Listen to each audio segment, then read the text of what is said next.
Good morning friends. GST platform के YouTube channel में आप सभी का स्वागत है। जी हाँ फ्रेंड्स, बजट 2024 और जीएसटी काउंसिल की मीटिंग, इन दो मीटिंग्स के अंदर, इन दो प्रेजेंटेशंस के अंदर जो अब इनकम टैक्स और जीएसटी में जो चेंजेस किए गए हैं, उस दोनों का इम्पैक्ट आपके ऊपर एज अ सप्लायर एंड आपके ऊपर एज अ रेसिपिएंट क्या पढ़ने जा रहा है। और ये मोस्ट प्रोबेबली 1 अक्टूबर 2024 से ये चेंजेस आपको इम्प्लीमेंट होते हुए नजर आएंगे। बहुत ही इम्पोर्टेंट आपके लिए ये चेंजेस रहने वाले हैं, क्योंकि ये जो अभी प्रोविजंस हम लोग देखेंगे, जिसका प्रैक्टिकल सिचुएशंस हम लोग समझेंगे, उसमें सामने वाले के एक्शन से आपकी टैक्स लाइबिलिटी डिटरमाइन होगी और आपके एक्शन से सामने वाले की टैक्स लाइबिलिटी डिटरमाइन होगी। तो आपको अपने हिसाब से अपना बुक्स ऑफ अकाउंट्स भी सही करना है, साथ ही साथ सामने वाले पर्सन के, जो सप्लायर एंड पे बैठा है या रिसिपिएंट एंड पे बैठा है, उसने किस तरीके से क्या डिस्क्लोजर किया हुआ है अपने पैन पर, सारी चीजों को देखते हुए आपको काम करना पड़ेगा। सर ऐसा हुआ क्या है, यहाँ पर रेंटिंग के ऊपर इनकम टैक्स और रेंटिंग के ऊपर जीएसटी का रिवर्स चार्ज साथ साथ लगा दिया गया है।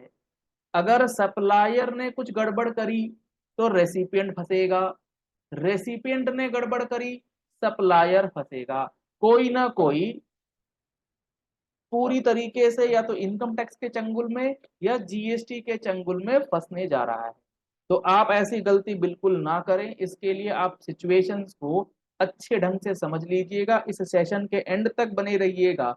एक एक पॉइंट आपको क्लियरली समझ में आ जाएगा कि किस तरीके से आपको अपना बुक्स ऑफ अकाउंट्स तैयार कर लेना है, ताकि कोई भी कंफ्यूजन जो है वो ना रहे। और इस वीडियो को ज्यादा से ज्यादा लोगों तक शेयर करना बेहद जरूरी। अब सुनिएगा ध्यान से, क्या है पूरी कहानी। एक पर्सन है XYZ जो जीएसटी में बिजनेस कर रहा है। जीएसटी में ये रजिस्टर्ड पर्सन है और ये एक पर्टिकुलर प्रीमाइस में अपने बिजनेस को कर रहा है जीएसटी लेकर के। इस प्रीमाइसेस का जो मालिक है, जो लैंडलॉर्ड है, जो उस जगह का मालिक है, यानी कि मकान मालिक आप कह सकते हैं, वो क्या करता है, इस प्रीमाइसेस को जब किराए पर देता है तो वो रेंटल इनकम शो करेगा। अब वो जो रेंटल इनकम शो करेगा, रेंटल इनकम वो कहाँ शो करेगा, उसकी पहले बात करते हैं इनकम टैक्स में। इनकम टैक्स में जब वो अपनी आईटीआर भरेगा तो वो दिखलाएगा रेंटल इनकम। अब जब वो रेंटल इनकम दिखलाएगा तो उसके पास दो ऑप्शंस हैं। या तो वो उसे दिखला दे बिजनेस प्रोफेशन के रूप में कि मेरा तो ये बिजनेस है रेंट पे देना, तो वो दिखाएगा पीजीबीपी में। या फिर वो दिखा दे हाउस प्रॉपर्टी में कि हाउस प्रॉपर्टी की इनकम है रेंटल इनकम दिखाते हुए। तो अब यहाँ जो सबसे इंपॉर्टेंट बात आपको ये समझनी है, बजट 2024 के अंदर गवर्नमेंट ने ये चेंज किया कि अगर कोई पर्सन अपनी रेंटल इनकम को बिजनेस प्रोफेशन में दिखाना चाहता है तो वो सिर्फ और सिर्फ तभी दिखा सकता है जब आपका वो प्रीमाइसेस कमर्शियल इन नेचर हो। क्या बोला मैंने, अगर वो बिजनेस प्रोफेशन में दिखाना चाहता है तो उसे ये साबित करना होगा, उसे ये एविडेंट करना पड़ेगा एविडेंस के साथ कि ये उसकी कमर्शियल प्रॉपर्टी है, रेसिडेंशियल प्रॉपर्टी वो नहीं है। अगर रेसिडेंशियल प्रॉपर्टी रहेगी तो वो बिजनेस प्रोफेशन में नहीं दिखा पाएगा, रेसिडेंशियल प्रॉपर्टी को उसे हाउस प्रॉपर्टी में ही दिखाना पड़ेगा। ठीक। सर उससे फर्क क्या पड़ रहा है इस लैंडलॉर्ड को, लैंडलॉर्ड का नाम मान लीजिए राजू है, इसको फर्क क्या पड़ रहा है, बिजनेस प्रोफेशन में दिखाए या हाउस प्रॉपर्टी में दिखाए, क्या ही बात हो जाए, बहुत फर्क पड़ता है। अगर ये बिजनेस प्रोफेशन के रूप में इसे दिखाएगा तो मान लीजिए रेंट इसको मिल रहा है 5 लाख रुपए इस XYZ से सालाना, तो उस रेंट के सामने वो बिजनेस एक्सपेंडिचर के रूप में 4 लाख रुपए या एक्चुअल एक्सपेंडिचर जितना भी होगा वो पूरा का पूरा डिडक्शन क्लेम करेगा। और नेट प्रॉफिट जो दिखलाएगा, जो ये टैक्सेबल इनकम दिखलाएगा, जो टैक्स जिस पे भरेगा, ये भरेगा 1 लाख रुपए पे। बेसिकली टैक्स निकालने के लिए जो इनकम देखना है वो उसको देखना पड़ेगा सिर्फ 1 लाख। लाइबिलिटी बहुत ज्यादा कम हो जाएगी। और अगर ये हाउस प्रॉपर्टी में दिखलाने के लिए गवर्नमेंट ने इससे बोल दिया तो इसको एक्चुअल एक्सपेंडिचर नहीं मिलेगा। कई प्रकार के एक्सपेंडिचर्स होते हैं, गार्डन का है, फिर हाउस कीपर है, सिक्योरिटी है, बहुत 75 तरह के खर्चे होते हैं वहां। लेकिन आपको हाउस प्रॉपर्टी में एक्चुअल एक्सपेंडिचर नहीं मिलेगा, वहां सिर्फ मिलेगा एडहॉक, जो 30% मिलता है रिपेयर्स के नाम का। 1.5 लाख रुपए मात्र मिलेगा आपको डिडक्शन। 1.5 लाख रुपए के बाद जो आपकी प्रॉफिट बन के आएगी 3.5 लाख रुपए। तो कहाँ 1 लाख, कहाँ 3.5 लाख रुपए पे टैक्स। तो ये जो सप्लायर है ये तो बोलेगा भैया मैं, मेरा तो कमर्शियल है, मैं क्यों हाउस प्रॉपर्टी में इनकम टैक्स ज्यादा दिखलाऊं। लोन वाली बात तो छोड़ दो, लोन तो दोनों में एक्चुअल मिले ही जाएंगे, उसके लिए मैंने यहाँ कंपैरिजन में डाला ही। अब समस्या क्या आएगी, अगर इस पर्सन ने इसे कमर्शियल प्रॉपर्टी दिखा दिया और कमर्शियल प्रॉपर्टी दिखाते हुए रेंटिंग इनकम डिस्क्लोज कर रहा है। अब ये हो सकता है इसका साल का 5 लाख रुपए ही रेंट आ रहा हो, आप इसे साल का 5 लाख रुपए ही रेंट पे कर रहे हैं, ये जीएसटी में रजिस्ट्रेशन के लिए लायबल तो है नहीं, क्योंकि 20 लाख से ऊपर होना चाहिए।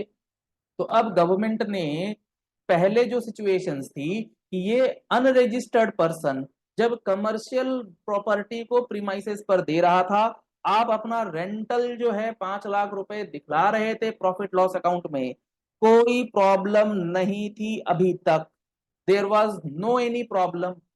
लेकिन 54th जीएसटी काउंसिल मीटिंग के अंदर ये डिस्कशन हो गया कि अगर कोई भी पर्सन कॉमर्शियल प्रॉपर्टी को ले रहा है बिजनेस करने के लिए और उसके रेंट की पेमेंट वो करता है अनरजिस्टर्ड पर्सन को, तो आपके ऊपर यानी कि रेसिपिएंट के ऊपर, यानी कि हमारे एग्जांपल में XYZ के ऊपर आरसीएम की लाइबिलिटी जो है वो दे दी गई।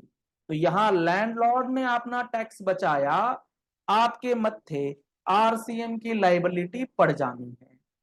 Point number 1। पॉइंट नंबर 2, अगर ये रेसिडेंशियल प्रॉपर्टी है, रेसिडेंशियल प्रॉपर्टी के रूप में भी दिखा रहा है, लेकिन आपको दे रखा है इसने कमर्शियल एक्टिविटी के लिए, आरसीएम तो आपको तब भी पे करना ही पड़ेगा, ये तो 2022 से ही है। सवाल सिर्फ इतना सा है, अगर ये रजिस्टर्ड हो जाए राजू महाराज, ये अगर रजिस्टर्ड पर्सन हो जाए तो ये फिर आपको अपना टैक्स इनवॉइस देगा, जिसके अंदर वो एफसीएम में बिल देगा, आप उसे टैक्स पे कीजिएगा और उसका इनपुट टैक्स क्रेडिट क्लेम कीजिएगा, वहां पर आपको रिवर्स चार्ज पे करने की जरूरत नहीं पड़ेगी। लेकिन वो बहुत स्पेसिफिक रजिस्टर्ड पर्सन के केस में ही सिर्फ होगा, जहां 20 लाख से ऊपर का सालाना रेंट किसी एक पर्सन से रिसीव किया जा रहा है। तो आशा करते हैं आपको ये पॉइंट बहुत अच्छे से समझ में आया होगा कि आपका लैंडलॉर्ड क्या, किस तरीके से रेंटल इनकम को अपनी आईटीआर में डिस्क्लोज कर रहा है और उस डिस्क्लोजर से आपकी लाइबिलिटी किस तरीके से इंपैक्ट होंगी, ये सारी बातें आपको क्लियर हो गई। अगर आपको ये वीडियो पसंद आया तो इस वीडियो को लाइक और शेयर कीजिएगा। कोई भी क्वेरी है नीचे कमेंट बॉक्स में अपनी क्वेरीज पूछ सकते हैं, और ऐसी ही प्रैक्टिकल एंड एनालिटिकल वीडियोस के लिए आप हमारे यूट्यूब चैनल जीएसटी प्लेटफॉर्म को लगातार फॉलो करते रहिए। बहुत इंपॉर्टेंट होने वाले हैं अगले 7 से 8 महीने, टैक्सेशन के रेजिम में मेजर मेजर चेंजेस होने जा रहा है। 6 महीने के अंदर पूरा का पूरा इनकम टैक्स जो है उसको बदलने जा रही है गवर्नमेंट, जिसकी तैयारी धीरे धीरे चल रही है। ये सारी चीजें आपको उसी का एक पार्ट बताया जा रहा है।